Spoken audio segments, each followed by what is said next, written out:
రేపే సోమవతి అమావాస్య. ఎంతో శక్తివంతమైన రోజు. సోమవారం అమావాస్య వస్తే ఆ రోజు కోటి సూర్యగ్రహణాలతో సమానమైనదని మన పురాణాలు చెబుతున్నాయి. ఇలాంటి శక్తివంతమైన రోజు ఈ చెట్టు కొమ్మను తెచ్చి మీ ఇంట్లో ఇక్కడ పెడితే చాలు. మీ ఇంటికి మీకు అదృష్టం పడుతుంది.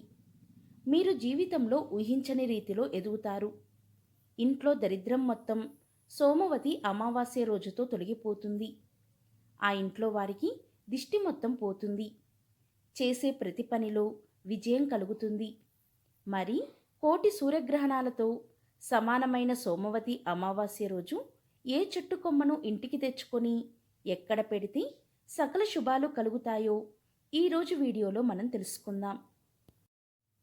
సోమవారం అమావాస్య వస్తే సోమవతి అమావాస్య అంటారు. సోమవారం రోజు అమావాస్య రావడం హిందువులు ఎంతో పవిత్రమైన రోజుగా భావిస్తారు. ఇలాంటి పవిత్రమైన రోజు కోసం చాలామంది ఎదురు చూస్తారు. ఈరోజు అత్యంత శక్తులు ఆ మహాశివలింగంలో ఉంటాయి. కాబట్టి ఈరోజు ఆ మహాశివుణ్ణి ప్రార్థించడం, శివలింగానికి అభిషేకం చేయడం చాలా మంచిది. పరమశివుణ్ణి ఆరాధించే ముక్కోటి దేవతలు, అన్ని రకాల శక్తులు, నవగ్రహ శక్తులు ఈరోజు శివలింగంలో ఉంటాయి. ఈరోజు మహాలింగార్చన చేస్తే మనం అనుకున్నది నెరవేరుతుంది. కోటి జన్మల మహాపుణ్యం లభిస్తుంది. ఈరోజు ఇలా చేయడం వలన మనం తెలిసి తెలియక చేసిన తప్పులు, పాపాలు పోతాయి. మహాశివపురాణంలో సోమవతి అమావాస్య గురించి గొప్పగా వివరించడం జరిగింది. సోమవతి అమావాస్య రోజు ఉపవాసం ఉండి రావి చెట్టుకు 108 ప్రదక్షిణలు చేస్తే జాతకంలో ఉండే సకల దోషాలు తొలగిపోతాయి. ఈరోజు శివలింగానికి పాలు, నీళ్లు సమర్పించి ఓం నమః శివాయ అనే పంచాక్షరి మంత్రాన్ని 108 సార్లు జపిస్తే పితృదోషం, గ్రహదోషం, శనిదోషాలు పూర్తిగా పోతాయి. అదేవిధంగా ఈరోజు విష్ణు పూజను తులసి మొక్క దగ్గర చేసిన మంచి ఫలితం ఉంటుంది. సోమవతి అమావాస్య గొప్పతనాన్ని వివరించే ఒక పురాణ కథ ఉంది. పూర్వం ఒక సాధువు ఒక వర్తక వ్యాపారి ఇంటికి వస్తూ ఉండేవాడు. ఆయన ఒకసారి ఆ ఇంటికి వచ్చినప్పుడు పెళ్లి కాని ఆ వ్యాపారి కూతురుని చూసి దీవించకుండా వెళ్ళిపోతాడు. ఆ సాధువు ఎందుకు దీవించి వెళ్ళలేదని పురోహితుణ్ణి పిలిచి అడగగా ఆ పురోహితుడు ఆమె జాతకం చూసి ఆమెకు వివాహం జరిగితే భర్త వెంటనే చనిపోతాడు అని చెబుతాడు. ఇది విన్న ఆ కుటుంబం ఎంతో శోకిస్తుంది. జాతక దోషానికి పరిష్కారం చెప్పమని పురోహితుణ్ణి అడగగా దానికి పురోహితుడు ఇలా చెబుతాడు. సింహాల ప్రాంతంలోని ఒక చాకలి స్త్రీని కుంకుమ అడిగి నుదుటన ధరిస్తే దోషం పోతుందని చెబుతాడు. ఆ విధంగా చాకలి స్త్రీని చేరుకున్న ఆ కన్య కొన్ని రోజులు ఆ ఇంట్లో పనులు చేసి ఈ సోమవతి అమావాస్య రోజున ఆమె కుంకుమను పొందుతుంది. ఆ తర్వాత రావి చెట్టు చుట్టూ 108 ప్రదక్షిణలు చేస్తుంది. అలా చేయగానే ఆమె జాతకంలోని దోషం తొలగిపోతుంది. అందుకే సోమవతి అమావాస్య రోజు శివాలయంలో ఉండే రావి చెట్టుకు 108 ప్రదక్షిణలు చేస్తే జాతక దోషాలు పోతాయి అంటారు. ఈరోజు పెళ్లి కాని ఆడపిల్లలు ఇలా ప్రదక్షిణాలు చేస్తే మంచి భర్త లభిస్తాడు. ఎవరైనా ఈరోజు ఇలా చేస్తే వారు కోరిన కోరికలు తీరుతాయి. సోమవతి అమావాస్య రోజు శివలింగాన్ని బిల్వపత్రాలతో పూజిస్తే సంపూర్ణ ఆరోగ్యం లభిస్తుంది. ఆరోగ్యం ద్వారా అష్టైశ్వర్యాలు, సిరి సంపదలు కలుగుతాయి. మందార పువ్వులను అభిషేక అనంతరం సమర్పిస్తే మంచి పిల్లలు పుడతారు. పిల్లలు పుట్టి ఉంటే వారు అభివృద్ధిలోకి వస్తారు, బుద్ధిమంతులు అవుతారు. పిల్లల కాపురం బాగోలేకపోతే సోమవతి అమావాస్య రోజు తెల్ల గన్నేరు పువ్వులతో పూజ చేయాలి. మరియు భార్యాభర్తల మధ్య తగాదాలు పోవాలి అంటే పసుపు పచ్చని గన్నేరు పువ్వులతో కానీ తెల్లగా ఉండే పువ్వులతో అభిషేకానంతరం పూజ చేస్తే భార్యాభర్తల మధ్య అనుబంధం, సఖ్యత ఉంటుంది.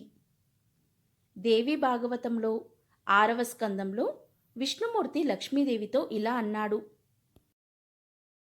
లక్ష్మి, నేను శివుడు ఇద్దరం ఒకటే. ఎవరైతే విష్ణువును పూజించి శివుణ్ణి తిట్టినా, శివుణ్ణి పూజించి విష్ణువుని తిట్టినా వారు నరకాన్ని పొందుతారు. ఎంతకాలం నరకంలో ఉంటారు అంటే సూర్యచంద్రులు ఉన్నంత వరకు అని చెప్పాడు. అంటే అంత ఘోర నరకానికి గురవుతారని చెప్పాడు. శివపురాణం ప్రకారం ఒకసారి మహాశివుడు నందీశ్వరుడితో ఇలా చెప్పాడు: నిజానికి సోమవతి అమావాస్య అంటే నాకు చాలా ఇష్టం. కాని భక్తులు నాకంటే నాకు ఇష్టమైన విష్ణువును పూజిస్తే నేను సంతోషిస్తాను అని చెప్పాడు. విష్ణుమూర్తి రావి చెట్టు రూపంలో భూలోకంలో ఉంటాడు. అందుకని ఈరోజు రావి చెట్టుకు పూజ చేసినా, ప్రదక్షిణం చేసినా అది విష్ణు పూజ కనుక ఆ విష్ణు పూజ నాకు ఆనందం కలిగిస్తుంది. అప్పుడు నేను వారికి శుభాలను, ఐశ్వర్యాలను కలిగిస్తాను అని శివుడు నందీశ్వరుడికి చెప్పినట్లు శివపురాణంలో చెప్పబడింది. అప్పటి నుండి శివుడికి విష్ణువుకి భేదం లేదని గ్రహించి వారిద్దరినీ సమానంగా పూజించే వీలుగా ఈ సోమవారం అమావాస్య కలిసిన సోమవతి అమావాస్య రోజు రావి చెట్టుకు ప్రదక్షిణలు చేస్తారు. కృతయుగంలో ఈ పర్వదినం రోజు నందీశ్వరుడు రావి చెట్టుకు ప్రదక్షిణలు చేశాడు. అప్పటి నుండి రావి చెట్టుకు ప్రదక్షిణలు చేసే పరంపర మొదలయ్యింది. ఇక ఇప్పుడు సోమవతి అమావాస్య రోజు ఎలాంటి పనులు చేయకూడదో తెలుసుకుందాం. ఈరోజు నూనెను ఎట్టి పరిస్థితులలో మీరు మీ తలకు, శరీరానికి అస్సలు పెట్టుకోకూడదు. ఈరోజు నూనె పెట్టుకోవడం అశుభంగా భావిస్తారు. ఈరోజు భార్యాభర్తలు కలవకూడదు, అంటే శారీరకంగా కలవకూడదు. ఈరోజు కలిస్తే వారికి కలిగే సంతానానికి సుఖం అనేది ఉండదని గరుడ పురాణంలో పేర్కొనబడింది.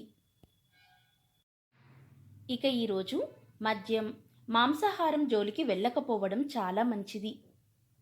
ఇక ఎంతో శక్తివంతమైన సోమవతి అమావాస్య రోజు ప్రతి ఒక్కరూ తమ ఇంటికి ఉన్న నరదిష్టి, నరఘోష, నరపీడ పోవడానికి ఈ చిన్న పరిహారం చేస్తే మీ ఇంటికి ఉన్న నరదిష్టి పోయి ఇంట్లోని వారికి అన్ని శుభాలే కలుగుతాయి.